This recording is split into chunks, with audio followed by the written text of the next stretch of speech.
Hello friends, tricks for all students में आप सभी का एक बार फिर से स्वागत है। देखिए दोस्तों, आज की इस वीडियो में हम बात करने जा रहे हैं इंडियाज़ फॉरेन पॉलिसी के अंडर में हम बात करेंगे भारत और रूस के संबंधों की। देखिए, ये जो पार्ट है ये भारत और रूस के संबंधों का सेकंड पार्ट है। फर्स्ट पार्ट में हमने देखा था कि शीत युद्ध के दौरान भारत और रूस के संबंध कैसे थे, क्योंकि उस समय रूस नहीं था, यूएसएसआर था। तो यूएसएसआर के साथ भारत के कैसे संबंध थे, इसे हमने 1990 तक देख लिया था, क्योंकि लगभग 1990-91 तक शीत युद्ध चला था और फिर सोवियत संघ का विघटन हो जाता है और फिर रूस अस्तित्व में आता है। तो वही है कि आज की इस वीडियो में हम बात करेंगे कि शीत युद्ध के बाद भारत और रूस के संबंध कैसे थे। यहाँ पर बहुत ज़्यादा इम्पोर्टेंट बातें सामने आएंगी दोस्तों, इसलिए प्लीज़ ध्यान से सारे टॉपिक्स को आप पढ़ना। और यहाँ पे मैं बहुत ज़्यादा नोट्स आपको प्रोवाइड करा रहा हूँ। इसका मेन उद्देश्य मैं दोबारा कहूँगा यही है कि आपको सारी जानकारी मिल सके, इसीलिए मैं आपको सारी बातें बता रहा हूँ और इसीलिए वीडियो बड़ा हो रहा है। सच कहूँ तो अगर आप वीडियो देख लोगे तो वीडियो को खुद ही समराइज़ कर लोगे और वो आपके लिए छोटा हो जाएगा। वीडियो बड़ा इसीलिए ताकि आप सारी बातें समझ सकें, और जब आप सारी बातें समझ जाएंगे तो टॉपिक आपको बहुत ईजी लगेगा। तो चलिए दोस्तों, बिना देरी किए हुए अपनी वीडियो को शुरू करते हैं। शीत युद्ध के बाद भारत और रूस संबंध। After the cold war, Boris Yeltsin के नेतृत्व में नवोदित रूसी गणराज्य ने भारत को मित्रता और सहयोग की उसी नीति पर चलते रहने का आश्वासन दिया जिस पर कई दशकों से भारत और सोवियत मैत्री संबंध आधारित थे। सोवियत संघ के विघटन ने 1971 की मैत्री संधि, जिसको 1991 में नवीकृत किया गया था, की उपयोगिता को समाप्त कर दिया गया। अब देखिए दोस्तों, बोरिस एल्तेनिस के नेतृत्व में सोवियत जो रूस राज्य होता है, रूस गणराज्य होता है, वो अस्तित्व में आता है। और रूस कहता है भारत से कि देखो, हम आपको अपनी मित्रता और अपना जो हम सहयोग करते थे उसका मतलब पूरा आश्वासन देते हैं। जो सहयोग आपका सोवियत संघ के साथ था, वही सहयोग आपका रूस के साथ भी रहेगा, वही मित्रता आपकी रूस के साथ भी रहेगी। बट जो सोवियत संघ के साथ 1971 में जो संधि की थी भारत ने, फिर उसको 1991 में नवीकृत किया गया था, मतलब दोबारा से उस संधि को किया गया था। बट क्योंकि ये संधि सोवियत संघ के साथ साइन की गई थी, इसलिए रूस ने इस संधि को समाप्त कर दिया, इसकी उपयोगिता को समाप्त कर दिया। उसके स्थान पर एक नई भारत रूस मैत्री संधि आवश्यक हो गई। एक नई संधि पर रूस के राष्ट्रपति एल्तेनिस तथा भारत के प्रधानमंत्री नरसिंह राव ने 1993 में हस्ताक्षर किए। जो पहले संधि की गई थी सोवियत संघ के साथ, उसकी उपयोगिता को समाप्त कर दिया गया, फिर एक नई संधि की गई मित्रता की 1993 में। इस संधि में ये प्रावधान किए गए कि पहला ये प्रावधान था कि दोनों में से कोई भी देश कोई ऐसा कार्य नहीं करेगा जिससे दूसरे देश के हितों पर कोई विपरीत प्रभाव पड़े, और इसके अलावा दोनों देश एक दूसरे की प्रादेशिक अखंडता बनाए रखने के लिए वचनबद्ध रहेंगे। स्पष्ट है कि इस संधि का उतना महत्व नहीं हो सकता था जितना कि बांग्लादेश के संकट के परिप्रेक्ष्य में 1991 की भारत सोवियत मैत्री संधि का था। कहने का मतलब यही दोस्तों कि सोवियत संघ ने जो 1991 में भारत की मदद की थी इस संधि के बिहाफ पर, फ्रेंडशिप की तो संधि की गई थी सोवियत संघ के साथ, कौन सी बहुत ज़्यादा सैनिक संधि की गई थी, ऐसा नहीं है। तो अब रूस उस संधि को उतना नहीं निभाएगा जितना कि सोवियत संघ ने निभाई थी, ये साफ था। बट हाँ, फ्रेंडशिप की मैत्री की संधि रूस के साथ अब की गई, बट फिर भी ये स्पष्ट था, ये बिल्कुल साफ था कि अब ये संधि उतनी कारगर नहीं सिद्ध होगी जितनी बांग्लादेश के साथ युद्ध के समय हुई थी। और ये हकीकत भी है कि जितना सोवियत संघ ने हमारा साथ दिया उतना रूस नहीं दे सकता। कोई नहीं, ये दूसरी बातें भाई दे भी सकता है साथ, ऐसी बात नहीं है। बट हाँ, 1993 में दोनों ही देशों के बीच में ये मैत्री की एक संधि स्थापित की गई थी। इस बीच रूस के नए नेताओं को उग्र वामपंथियों तथा उग्र दक्षिणपंथियों दोनों की आलोचना और विरोध का सामना करना पड़ रहा था। ऐसी स्थिति में रूस ने 1992 से ही एक ऐसी सतर्क विदेश नीति अपनाई जिसके द्वारा वह पश्चिम के देशों तथा गुटनिरपेक्ष देशों दोनों के साथ मित्रता रख सकें। इस पृष्ठभूमि में प्रेक्षकों को 1992 में भारत रूस संबंधों में 3 प्रमुख प्रवृत्तियों का आभास मिला। ये थी, देखिए दोस्तों, अब रूस की विदेश नीति को लेकर रूस में वामपंथी दक्षिणपंथी बहुत आलोचना कर रहे थे। रूस ने अब अपनी ऐसी विदेश नीति अपनाने का प्रयास किया कि जो रूस है वो गुटनिरपेक्ष देशों के साथ अपनी बहुत अच्छी दोस्ती स्थापित करे, साथ ही जो वेस्टर्न कंट्रीज थी जिससे सोवियत संघ की पहले दुश्मनी थी, अब उनसे अपनी मित्रतापूर्ण संबंध स्थापित किए जाएं। ये रूस ने अपना ये प्रयास किया। समझ पा रहे हैं थोड़ा सा यहाँ पर कि अब रूस का जो झुकाव था वो पश्चिमी देशों की तरफ बढ़ रहा था। अब इन्हीं सब चीज़ों के चलते जो प्रेक्षक थे, जो ऑब्जर्वर थे, उन्होंने भारत और रूस के संबंधों में 3 मुख्य प्रवृत्तियां, मतलब 3 बातें स्पष्ट रूप से देखी, जो कि इस प्रकार थी। पहली बात थी कि परंपरागत संबंधों के समर्थकों ने निरंतरता की नीति पर बल दिया। मतलब कि जो रूस में जो परंपरागत संबंध बनाए रखने वाले जो लोग थे, या भारत के जो परंपरागत जो संबंध चले आ रहे थे उसका समर्थन करने वाले जो लोग थे, वो चाहते थे कि भारत और रूस के जो संबंध है वो निरंतरता की नीति पर जैसे चले आ रहे थे सोवियत संघ के साथ वैसे बने रहें, उस पर बल दिया गया। कुछ ऐसे विद्वान और राजनेता उभरे जो अतीत की सभी वैचारिक अवधारणाओं से मुक्त नए भारत रूस संबंधों के विकास पर बल दे रहे थे। अब दूसरी तरफ कुछ लोग थे परंपरागत जो चले आ रहे थे रिलेशन, वैसे ही रिलेशन बनाए रखने की बात कर रहे थे। अब कुछ जो विद्वान थे, कुछ राजनेता थे, वो चाहते थे कि भारत और रूस अपने नए संबंध का विकास करें, नए रूप से अपने संबंध स्थापित करें। अब तीसरे है कि कुछ ऐसे अमेरिका समर्थक थे जो कि अमेरिका रूसी मित्रता पर इतना अधिक बल दे रहे थे कि उन्हें परंपरागत मित्रों जैसे भारत के हितों और भारत रूस मैत्री को बलिदान करने में भी कोई संकोच नहीं था। अब देखिए दोस्तों, रूस में जो लोग थे, जो राजनेता विद्वान वगैरह थे, उसमें कुछ थे कि परंपरागत चाहते थे कि रिलेशन बने रहें भारत और रूस के, कुछ चाहते थे कि नए सिरे से बने, और कुछ चाहते थे कि अब अमेरिका का समर्थक हो, अमेरिका के साथ रूस को अच्छी मित्रता स्थापित करनी चाहिए और भारत पर इतना ध्यान ना देते हुए अमेरिका पर ज़्यादा ध्यान देना चाहिए। ये मानना था कुछ लोगों का रूस में। सन 1992 में तो ऐसा लगा कि तीसरी अवधारणा का बोलबाला था और भारत रूस संबंधों में शिथिलता आ गई।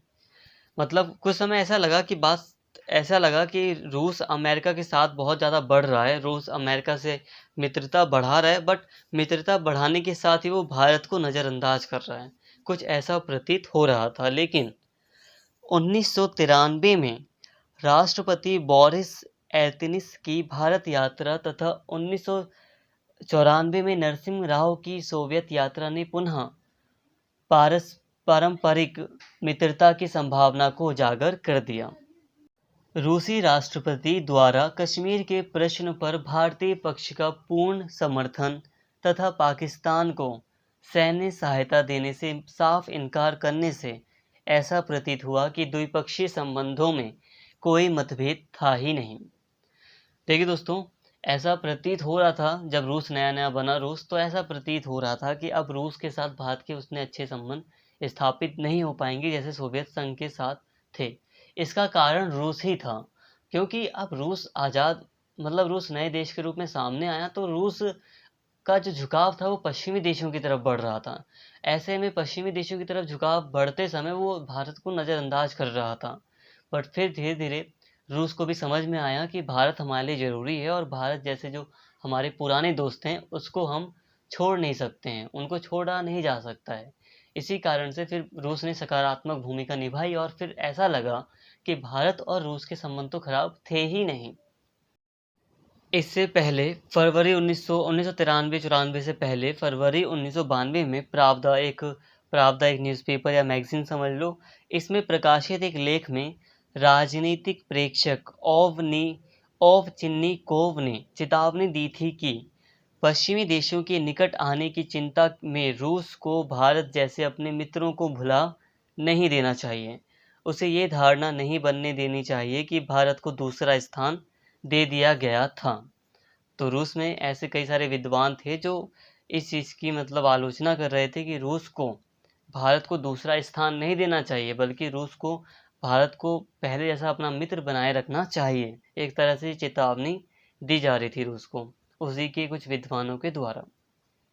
राष्ट्रपति एल्तिनिस ने सार्वजनिक रूप से घोषणा की थी कि भारत के शांतिपूर्ण अंतरिक्ष अनुसंधान कार्यक्रम के प्रयोग में आने वाले क्रायोजेनिक इंजनों के संबंध में रूस प्रौद्योगिकी उपलब्ध करवाएगा।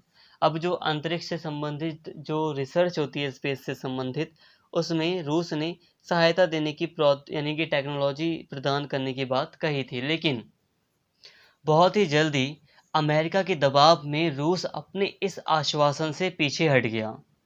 इस प्रकार भारतीय जनता के मन में रूस की वास्तविक इच्छा के प्रति शंका दोबारा से उत्पन्न हो गई। प्रधानमंत्री नरसिंह राव की 1994 की मास्को यात्रा के समय भी रूसी अस्थिर दृष्टिकोण के कारण भारत रूसी मैत्री की गहनता के विषय में संदेह बना रहा। नरसिंह राव की यात्रा के परिणाम पर टिप्पणी करते हुए सुमित चक्रवर्ती ने लिखा था कि जनवरी 1993 की एल्तिनिस की भारत यात्रा के समय ऐसा अनुभव हुआ था कि रूस एक ओर भारत और दूसरी ओर पश्चिम एवं चीन के मध्य बराबर की दूरी रखना चाहता था। लेकिन इस बार 1994 में संकेत मिले कि रूस बराबर की दूरी की नीति छोड़कर भारत के निकट आना चाहता था। मतलब यही है कि 1993-92 के आसपास लग रहा था कि दोनों देशों के संबंधों में गिरावट आ रही है। फिर 1994 में नरसिम्हा राव की यात्रा के समय फिर स्पष्ट हो जाता है कि रूस भारत के पास मतलब भारत से मित्रता रखना चाहता है, जैसे कि सोवियत संघ के साथ मित्रता थी। यद्यपि मूल रूप से रूस का पश्चिम की ओर झुकाव बना रहा, फिर भी उसने भारत, पाकिस्तान, चीन तथा जापान के साथ अधिक मधुर संबंधों के लिए प्रयास तेज कर दिए। रूस को इस बात से चिंता हो गई थी कि स्वतंत्र राज्यों के राष्ट्रकुल में अमेरिका के प्रभाव में वृद्धि हो रही थी। रूस अब जो राज्य स्वतंत्र हुए थे, रूस जो यूएसएसआर के विघटन के समय जो राज्य स्वतंत्र हुए थे उसको राष्ट्रकुल में शामिल कर दिया गया था। जैसे कि बहुत सारे राज्य थे, जैसे कि पोलैंड, बेलारूस वगैरह, यूक्रेन, इनको स्वतंत्र राष्ट्रों के राष्ट्रकुल में शामिल कर लिया गया था, जो कि एक टाइम पर यूएसएसआर का हिस्सा थे। तो अब इसको रूस को लग रहा था कि अमेरिका का इस राष्ट्रकुल में हस्तक्षेप या इसमें मतलब दखलअंदाजी अमेरिका की बढ़ रही है, अमेरिका का प्रभाव इसमें बढ़ रहा है। रूस उसको रोकना चाहता था। इस बीच संयुक्त राज्य अमेरिका उत्तर अटलांटिक संधि संगठन का विस्तार करने के लिए उतावला हो रहा था। जैसा कि अभी भी देख सकते हैं कि जो अमेरिका है वो नाटो का विस्तार करना चाहता था और यूक्रेन को उसमें शामिल करना चाहता था। नाटो में पूर्वी यूरोप के कई देशों को शामिल करने का प्रस्ताव था। नाटो के विस्तार को रोकने के लिए रूस ने भरसक प्रयत्न किए, परंतु वह सफल नहीं हुआ और अंततोगत्वा मई 1997 में स्वयं बोरिस एल्तिनिस ने एक नाटो रूस समझौते पर हस्ताक्षर किए। इसके द्वारा रूस और नाटो के मध्य सहयोग का प्रावधान किया गया। नाटो अब वैसे भी रूस की सीमाओं तक पहुंच रहा था।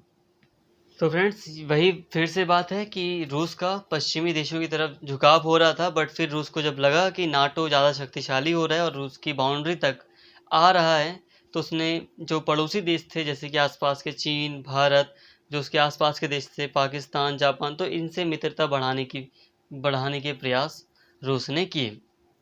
मार्च 1997 की भारत रूस शिखर वार्ता का सबसे महत्वपूर्ण परिणाम यह निकला कि रूस पुनः भारत के निकट आ गया।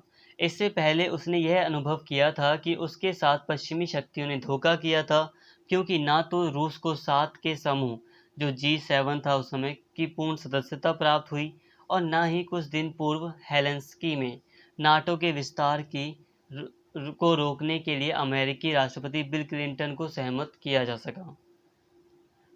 गौडा एल्तनिस वार्ता की समाप्ति पर रूस के राष्ट्रपति ने कहा कि हम कई दशकों से मित्र रहे हैं और हम अब भी मित्र रहेंगे।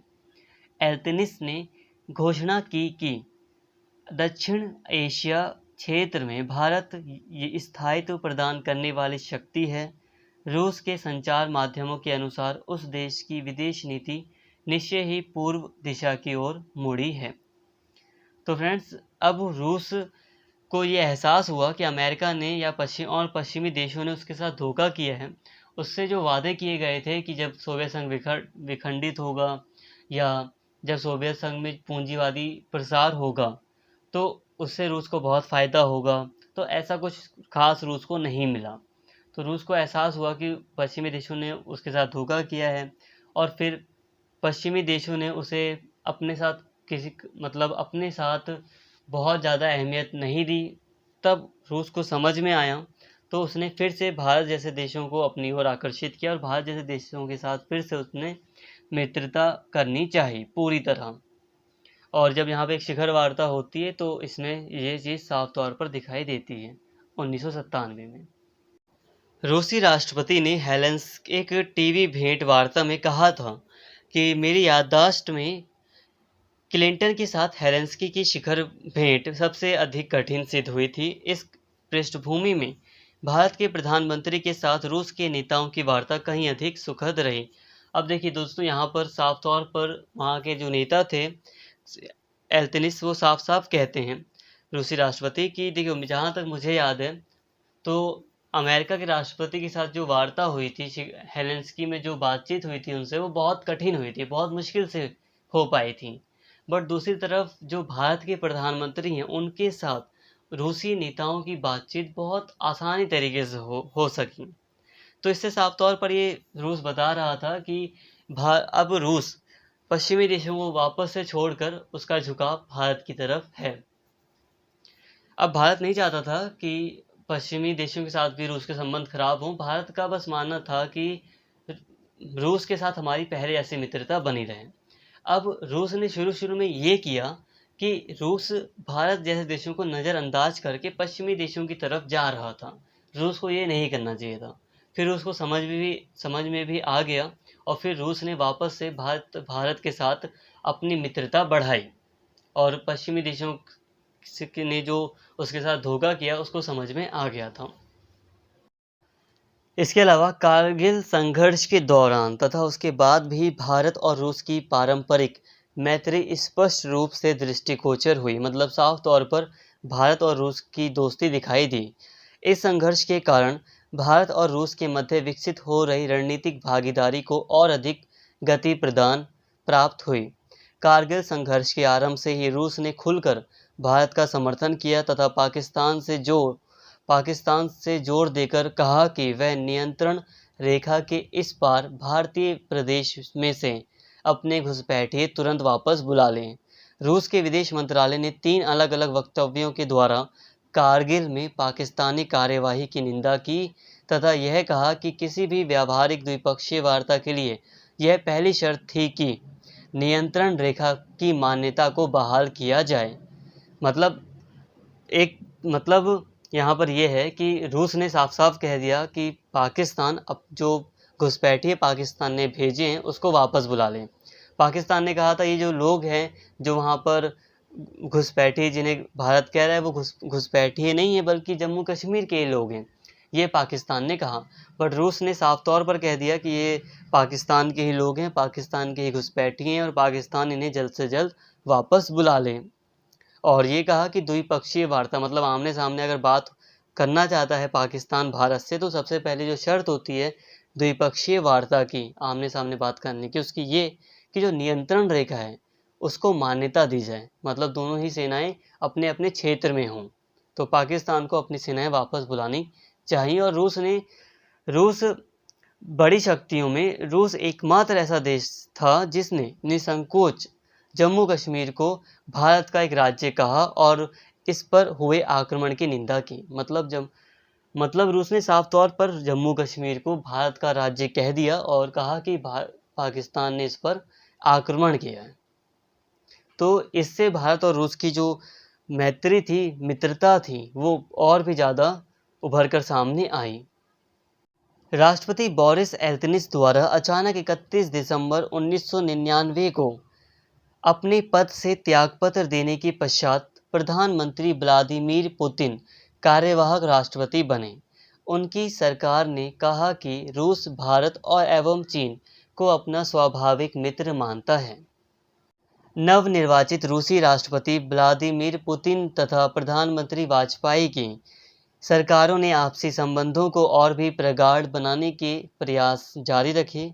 अमेरिकी राष्ट्रपति क्लिंटन की मार्च 2000 की अति सफल भारत यात्रा के कुछ ही महीने पश्चात राष्ट्रपति पुतिन भारत आए तथा आपसी सहयोग के पुरानी रूसी भारत समझौते को नया आयाम दिया। दोनों ने सामरिक सहयोग के मूल नए समझौते पर हस्ताक्षर किए। इसके अतिरिक्त भविष्य में सहयोग के 10 अन्य समझौते पर भी हस्ताक्षर किए गए। अमेरिका पर 11 सितंबर 2001 को हुए भीषण आतंकवादी आक्रमण के बाद भारत की भांति रूस ने भी अंतर्राष्ट्रीय आतंकवाद के विरुद्ध मोर्चे का समर्थन किया। यद्यपि दोनों ही देशों ने अमेरिका के नेतृत्व वाली सैनिक गठबंधन में अपनी सेनाओं को शामिल नहीं किया। तो फ्रेंड्स, भारत और रूस के बीच कई सारे समझौते भी हुए हैं, और अगर बात करें सबसे हालिया समझौते की, तो सबसे हालिया रक्षा समझौतों में भारत द्वारा 5 S-400 मिसाइल की खरीद की गई।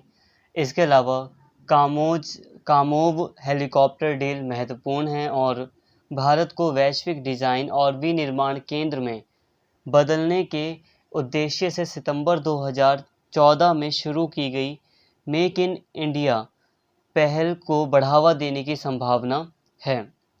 भारत 200 कामोव हेलीकॉप्टर खरीदेगा, जिसमें से 60 का उत्पादन रूस में और 140 भारत में हिंदुस्तान एरोनॉटिक्स के सहयोग से किया जाएगा। तो फ्रेंड्स, भारत और रूस के बीच रक्षा समझौते बहुत ही विस्तृत हैं। दोनों देशों के बीच रक्षा समझौते, रक्षा संबंधित सहयोग बहुत ही विस्तृत रहा है और भारत बहुत लंबे समय से ही रूस के ऊपर अपने रक्षा उपकरणों के लिए निर्भर रहा है। इसके अलावा दोनों ही देशों के बीच असैन्य परमाणु संबंध भी है। दोनों देशों के बीच असैन्य परमाणु सहयोग का एक लंबा इतिहास रहा है।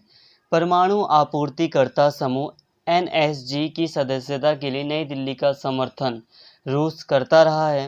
हाल ही में एक नए समझौते पर हस्ताक्षर किए गए, जिसके तहत रूस ने भारत के विभिन्न हिस्सों में 25 परमाणु ऊर्जा संयंत्र बनाने की योजना बनाई है, जो देश की ऊर्जा ज़रूरतों को पूरा करने में काफ़ी मदद करेंगे।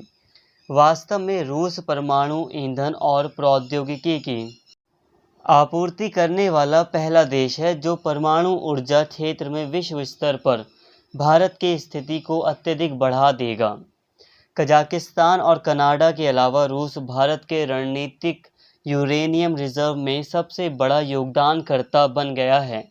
इससे परमाणु रिएक्टरों को ईंधन देने के लिए 15,000 मेगाटन यूरेनियम रिजर्व बनाने में सुविधा होगी।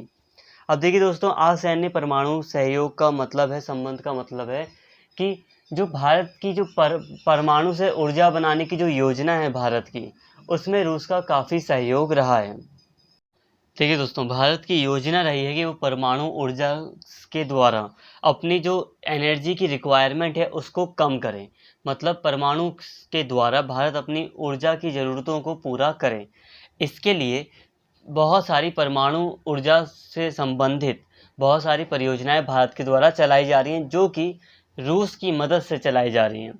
अभी जो जैसे कि तमिलनाडु में कूडनकुलम है, तो वहाँ पर परमाणु परियोजना शुरू की गई है, मतलब वो चल रही है। तो वहाँ पर जो परमाणु ऊर्जा बनाई जा रही है वो रूस के सहयोग से ही, रशिया के सहयोग से ही बनाई जा रही है। तो भारत में परमाणु ऊर्जा के क्षेत्र में रूस का एक बहुत ज़्यादा मतलब सहयोग रहा है। असैन्य परमाणु संबंध का मतलब होता है कि यहाँ पे जो परमाणु का काम हो रहा है, न्यूक्लियर का जो काम हो रहा है, वो सेना से संबंधित नहीं है, क्योंकि सेना तो परमाणु का प्रयोग बॉम्ब बनाने के लिए करती है, बट रूस और भारत का जो संबंध है वो असैन्य परमाणु के क्षेत्र में है। मतलब कि दोनों देश मिलकर यहाँ पर परमाणु ऊर्जा बना रहे हैं, परमाणु बम या न्यूक्लियर वेपन नहीं तैयार कर रहे हैं। तो दोस्तों, भारत और रूस के संबंध बहुत ही पुराने हैं और वर्तमान समय में कैसे हैं यहाँ पे आपको समझ में आ रहा होगा। वर्तमान समय की में थोड़ी अलग बात करें तो क्योंकि भारत का झुकाव अमेरिका की तरफ हो रहा है, तो इसलिए लगता है कि रूस के साथ भारत के रिलेशंस में थोड़ी सी कमी देखने को मिल रही है। बट हाँ, ये तो बिल्कुल है कि भारत और रूस की दोस्ती तो पक्की है, ये बात तो तय है। बट फिर भी भारत का और अमेरिका का पास आना, उसके कारण से थोड़ा सा रूस के साथ भारत की दोस्ती में लगता है कि कमी आ रही है, क्योंकि चीन और अमेरिका आमने सामने हैं। ऐसे में रूस चीन का साथ दे रहा है, तो कई बार ऐसा लगता है कि रूस चीन साथ में आ रहे हैं, तब भी भारत और रूस के संबंधों में थोड़ी सी लगता है कि कमी देखने को मिल रही है। बट ये तो आज के माहौल को देखकर हम कह रहे हैं, बट फिर भी भारत और रशिया अपने संबंधों को एक ऐतिहासिक दृष्टि से देखते हैं। दोनों ही देशों के जो संबंध हैं वो बहुत पुराने हैं, इसलिए कोई भी देश अपने संबंधों को इन दोनों ही देशों में बेकार नहीं करना चाहता। दो लंबे समय से भारत रूस से लंबे बड़े पैमाने पर हथियार की खरीदारी करता रहा है, जिससे कि रूस को भी बेनिफिट होता है, रूस की अर्थव्यवस्था को भी बेनिफिट होता है। इसके अलावा भारत के लिए भी ये काफ़ी फ़ायदेमंद होता है कि जो रूस के साथ जब भारत कोई रक्षा से संबंधित या कोई परियोजना शुरू करता है, तो भारत के लोगों को काफ़ी कंफर्टेबली उनके साथ काम करने में आसानी होती है। मतलब भारत के लोग काफ़ी कंफर्ट होकर रशियंस के साथ काम कर पाते हैं, अगर हम कंपेयर करें अमेरिका के साथ। क्योंकि जो अमेरिकन्स हैं वो अपनी टेक्नोलॉजी इतनी जल्दी देना नहीं चाहते, या उनके साथ अभी भारत का जो रिलेशन तो अच्छा हो रहा है अमेरिका के साथ, बट फिर भी जो एक कंफर्ट जोन होता है वो इतनी आसानी से अमेरिकन्स के साथ इंडियंस को नहीं मिलता जितना कि रशियंस के साथ मिल जाता है। जैसे कि अभी कुडनकुलम में जो परियोजना चल रही है, तो वो रशियंस के साथ मिलकर चलाई जा रही है, तो वो काफ़ी कंफर्ट तरीके से मतलब वो परियोजना चल रही है। बट अगर ऐसी कोई भी परियोजना अमेरिकन्स के साथ चलाई जाती है, तो वो इतनी कंफर्ट नहीं होती है भारतीयों के लिए। तो आप समझ पा रहे होंगे कि मैं क्या कहना चाहता हूँ। मैं यही कहना चाहता हूँ कि भारत और रूस के संबंध बहुत अच्छे ही हैं, और रूस और भारत दोनों ही देशों के लिए ये ज़रूरी है कि वो दोनों ही देश अपने संबंधों को हमेशा ही अच्छे बनाए रखें। तो फ्रेंड्स, इसके फर्स्ट पार्ट में हमने शीत युद्ध से पहले के जो सोवियत संघ था उसके साथ भारत के संबंध को समझ लिया था, और आज की इस वीडियो में हमने जो सोवियत संघ खत्म हो जाता है, मतलब शीत युद्ध के बाद जो रूस बनता है, तो रूस और भारत के संबंध कैसे थे इसको हमने आज की इस वीडियो में समझ लिया। आई होप फ्रेंड्स आपको ये सारी बातें समझ में आई होगी। तो फ्रेंड्स, अगर आपको सारी बातें समझ में आई हैं तो प्लीज़ चैनल को सब्सक्राइब कर लें और इस वीडियो को ज़्यादा से ज़्यादा शेयर करें और लाइक करें। Thank you.